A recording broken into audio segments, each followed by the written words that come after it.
Les salles de sport ont réouvert et moi je me pose des questions, puisque la dernière fois j'étais en live sur le jeu Marvel Champions, comme je jouais She-Hulk, je m'étais un petit peu peint en vert et avant de me démaquiller, je suis rentré chez moi, j'ai fait 100 pompes à moins 50% sur le parking pour être tout gonflé et dans l'espoir que ma femme puisse peut-être assouvir un petit fantasme roleplay de coucher avec Hulk, je me suis présenté à elle, le Bruce Banner à l'air, et ça a marché.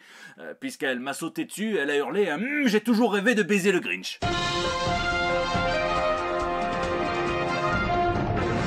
Du coup, je me pose quand même pas mal de questions sur le fait que je dois vraiment me remettre au sport et je m'interroge aussi pas mal sur ma femme,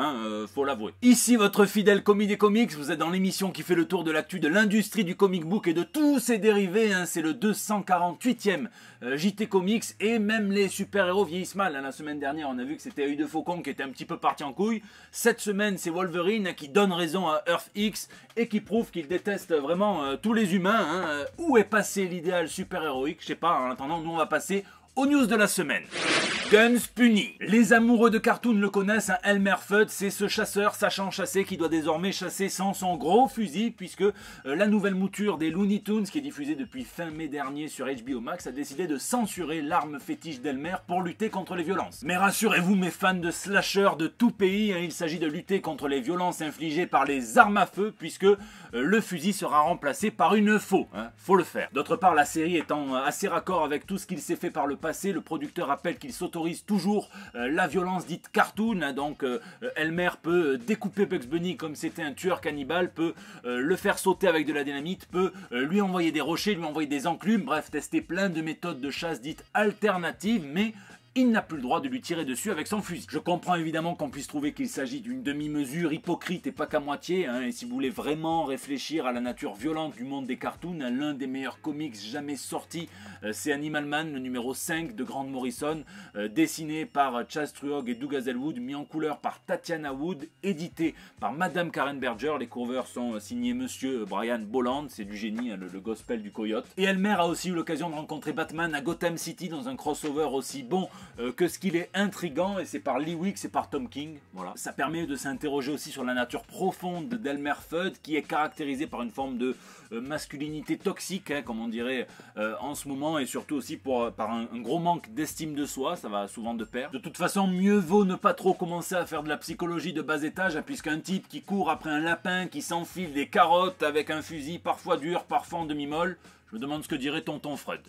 Plus un Joker. Pendant que le réalisateur de Suicide Squad essaye de se construire une street cred, et surtout de faire sortir une higher cut en partageant des montages de fans qui essayent de prouver à quel point le Joker version Jared Leto est proche de celui des comics, celui notamment de Scott Snyder et de Greg Capullo dans le New 52. Et si c'est juste une question de physique, il fallait faire des photos de cosplay, tout simplement. D'ailleurs, j'embrasse tous les cosplayers, j'adore ce que vous faites. Non mais c'est vrai, parce que dans ces cas-là, je peux montrer à quel point Adolf Hitler est proche du J. Jonah Jameson de Spider-Man, et pour autant, je préfère quand même toujours celui qui martyrise une araignée avec une certaine dose de mauvaise foi que celui qui a tué 8 millions de juifs, de noirs, de tziganes et d'handicapés et j'en passe. Vous pouvez me dire que c'est un petit poil tiré par la stache cette comparaison, mais même Axel Braun propose des personnages qui sont fidèles aux comics, sans pour autant que ces films soient des chefs-d'œuvre d'adaptation du genre. Bref, pendant ce temps, il semblerait que la Warner s'active afin de trouver un nouveau Joker qui interviendrait dans les 2 suites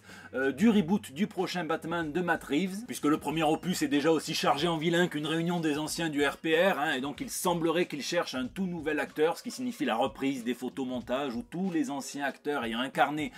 un Joker à l'écran regardent le nouveau choisi par la Warner en lui disant: on compte sur toi, tous, sauf Jared Leto évidemment. C'est le moment de faire vos castings amateurs, certains, beaucoup pensent à Johnny Depp.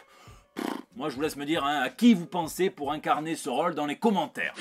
Memento Mori. L'histoire est un disque aussi rayé que la peau de Victor Zaz, puisqu'encore une fois, avec la montée des révoltes contestataires qui embrasent l'Amérique pour un meilleur traitement des Noirs qui sont chez eux, Black Lives Matter, eh bien le problème de l'appropriation du logo du Punisher par les forces de l'ordre revient comme une ch'touille après un énième voyage en Thaïlande. Si vous suivez régulièrement le JT Comics, vous savez qu'on a vu le crâne du Punisher apparaître successivement sur les capots de voitures de police d'un commissariat américain, sur les matraques d'un CRS en France, sur les écussons de milices d'extrême droite américaines, sur les blasons, enfin les vêtements d'armées diverses comme les Marines américains ou l'armée irakienne, chiite, sunnite même. Preuve que ce symbole associé à la violence, à la rétribution, à la vengeance, ça peut devenir un espèce de langage universel qui dépasse, qui est vidé de sa substance culturelle première. Et vous remarquerez quand même que dans une vaste majorité des cas, le design utilisé, c'est toujours ce putain de crâne dégueulasse du film de 2003. Moi, je l'ai jamais aimé, ce qui me fait quand même me dire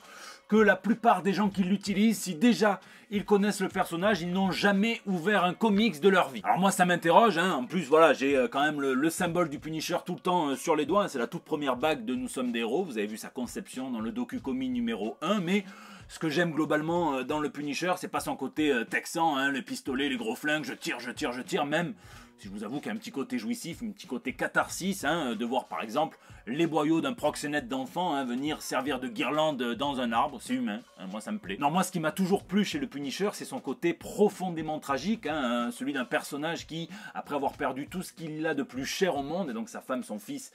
et sa fille, décide de vouer sa vie à une guerre qu'il ne pourra jamais gagner, puisque essayer d'éradiquer le crime, c'est essayer de stopper les vagues avec ses mains, même si je dois avouer que le Punisher arrive à créer un contre-courant assez efficace. Le crâne du Punisher, pour moi, c'est clairement un memento mori, un souviens-toi que tu vas mourir, souviens-toi que nous ne sommes rien. Mais en même temps, je comprends, et pour moi c'est inévitable, que certains membres des forces de l'ordre, que certains frustrés, aux tendances un petit peu réactionnaires, le prennent comme exemple, s'identifient, comme quoi c'est assez important d'avoir des personnages auxquels s'identifier, à la diversité. Récemment, c'est Matthew Rosenberg et Simon Kudranski qui ont un petit peu posé le statu quo des relations entre les flics, adorateurs ou pas du Punisher, et Frank Castle. J'ai toujours partagé le combat du créateur, du co-créateur du Punisher, Gary Conway, quand il dit que les flics qui utilisent le symbole du Punisher n'ont rien compris au personnage, qu'il y a évidemment une raison pour laquelle Frank Castle fait quasiment chevalier seul, et surtout pour laquelle il a quitté le cadre légal de l'armée ou de la police. C'est un personnage qui n'aurait jamais dû être aussi populaire, puisqu'à la base il est quand même bien con dans le premier, dans le Spider-Man 129, allez voir. Cependant, là je suis pas du tout d'accord avec lui quand il essaye de lever des fonds pour monter un projet qui bénéficierait donc au fond de soutien du Black Lives Matter et tout ça, pour essayer de se réapproprier le crâne du Punisher et d'en faire non plus un symbole d'oppression, mais un symbole de justice. On va dire ça à Magnucci. Non, pour moi, le Punisher restera toujours clairement un symbole de justice dysfonctionnel, de mort. Un truc qui peut marcher qu'en littérature, et encore, il faut que celui qui l'écrive partage un minimum de tes normes, de tes valeurs et de tes représentations. En attendant, le débat est ouvert dans les commentaires. Dissident, seul sur le sable, les yeux dans l'eau, le rêve de Diamond Comics, c'était trop beau. Donc ceux qui ont le monopole de la distribution des comics depuis 25 ans, donc qui partent des éditeurs et qui acheminent leurs comics fraîchement sortis des presses jusqu'aux comic shops spécialisés. Pendant le confinement, ils se sont arrêtés. DC Comics l'a un petit peu mal pris, qu'ils ne se regardent plus, qu'ils ne se touchent plus, qu'ils doivent s'attendre, et l'éditeur a eu une petite aventure avec un autre distributeur, 3 autres même, gourmands. UCS, donc ça c'est la chaîne Midtown Comics, tous ceux qui sont à la New York, faites pas semblant, vous connaissez, Lunar Distribution et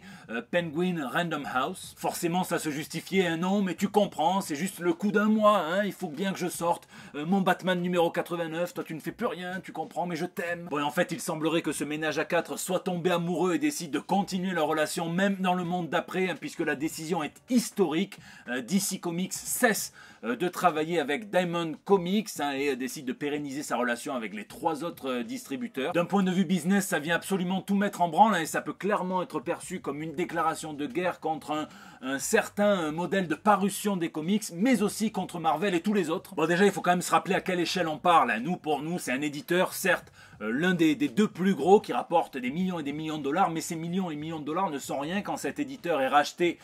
par la Warner Bros qui parle en milliards de dollars, et quand la Warner Bros est rachetée par AT&T qui a racheté Warner Bros en centaines de milliards de dollars. C'est une entreprise cotée en bourse avec des actionnaires et pas des gens qui sont passionnés du médium, c'est l'argent, clairement. La rumeur dit que c'est Pamela Lifford, la nouvelle patronne de DC Comics, qui est rentrée en fonction au même moment où Batman rentrait dans sa Batcave en se mettant à poil, ça a créé le maudit scandale du Batsboob. Et bien celle-ci trouverait par exemple que les floppies, donc le format mensuel, sont trop chers en thunes, en taf et en temps, hein, comparé à ce que ça rapporte, et voudraient plutôt arrêter ça pour privilégier les formats reliés, donc les trade paperback, donc soit format dur, soit format souple, et c'est pour ça qu'ils font un partenariat avec l'un des plus gros éditeurs qui est aussi distributeur américain, donc Penguin Random House. C'est pour vendre plus de formats reliés. Donc c'est l'ADN hein, du comics qui est remis en question. C'est pas la première fois que les floppies le sont, mais là c'est assez frontal, et on pourrait dire que c'est une guerre aussi contre Marvel et tous les autres plus petits éditeurs derrière, puisque pour Diamond Comics, DC représentait 30% des revenus annuels, va essayer de faire rouler une voiture à peu près normalement quand tu lui enlèves un petit peu plus d'une roue, hein, à part dans GTA ça n'existe pas. Donc c'est carrément un coup dur hein, pour les plus de 2000 libraires spécialisés en comic shop hein, qui déjà sont en galère et qui ferment les uns après les autres et qui là vont devoir gérer deux distributeurs différents. C'est une autre logistique hein, qui ferait pas peur à nos libraires français qui en gèrent bien plus, mais bon. Marvel avait déjà essayé de se la jouer solo en 1998, ils avaient perdu des millions de dollars, hein. On va voir comment ça se passe pour DC en espérant que ça soit pas tout le monde du comics qui en pâtisse. Lisez, moi cette semaine qu'une seule lecture, mais quel plaisir, quel bonheur, quel kiff de retrouver The Boys, donc avec le premier numéro de Dear Becky, la suite de The Boys par les trois façonneurs principaux de cette série, donc Garth Ennis, Darick Robertson et Russ Brown, hein, que j'embrasse fortement. C'est que le début, forcément, c'est toujours frustrant, mais c'est très prometteur. On retrouve hein, toutes les lubies de Garth Ennis, donc les transsexuels, hein, ça c'est pas la première fois qu'il nous sort des hommes-femmes, hein, J.K. Rowling on t'embrasse, 1000 points pour Gryffondor. On retrouve également la PLS qu'on avait déjà vu dans Jimmy's Bastard, et on retrouve le gore hein, qui caractérise Garth Ennis, qui arrive encore à nous surprendre après plus de 60 numéros de The Boys, après Cross, hein, voilà, je vous montre pas parce que je voudrais pas vous spoiler, mais gros kiff, simple, efficace, mais il me tarde vraiment déjà le prochain. J'ai eu l'honneur d'être invité dans le tout premier Bordel Show, hein, donc c'est Jordan R hein, qui présentait ça, il y avait Axel Good, j'ai essayé de lui parler de ma spécialité, mon petit talent, hein, pour me faire recruter dans la France, un incroyable talent, je crois que ça n'a pas marché, je vous laisse voir. Dimanche, rendez-vous pour la vidéo de décryptage, hein, c'est la deuxième, mais la première vraiment, hein, de House of X, Powers of 10, donc ça vient couvrir le tout premier numéro sorti chez Panini en VF, ça correspond au numéro 1 et au numéro 2 de Hawks et de Pox en VO. Il n'y aura pas qu'un décryptage, ça servira aussi de review, on va s'amuser. Donc si vous l'avez lu, n'hésitez pas à venir me dire ce que vous en avez pensé, ce sera notre petit club de lecture à nous. C'est la fin de ce JT, je vous remercie de l'avoir suivi, merci d'être aussi nombreux en ce moment à me suivre, et merci à tous ceux qui rendent ça possible, qui mettent des pouces bleus, qui partagent sur Facebook, qui tweetent, qui retweetent, qui m'identifient dans les stories Instagram, sur Discord, je vois absolument tout, je vous le dis à chaque fois, mais c'est vrai et ça me fait plaisir. N'hésitez pas à réagir, à me dire quelle est votre news préférée de la semaine, celle que vous auriez aimé qu'elle soit incluse dans ce JT, mais qui n'y est pas, parce qu'il faut faire des choix, hein. Ça c'est dans les commentaires sur YouTube, hein, où je réponds à chacun d'entre vous, ou bien sur les réseaux sociaux, déjà sus-mentionnés, hein. C'est là aussi que vous me laissez vos petits messages pour El Bando del Pueblo, le bandeau, votre espace de liberté, hein, depuis maintenant 248 JT. Je vous fais des bisous, je vous donne rendez-vous dimanche pour parler de Hoxpox, et sinon bien mercredi pour des nouvelles toutes fraîches. Oui, Canal+, ouais, je t'appelle pour proposer une petite émission, en décrypté en plus, donc c'est plutôt cool, hein, c'est la maison du X, les pouvoirs du X. Je pense que les premiers samedis du mois on peut se faire ça. Bon, raccrochez au nez, ça devait pas être assez hard.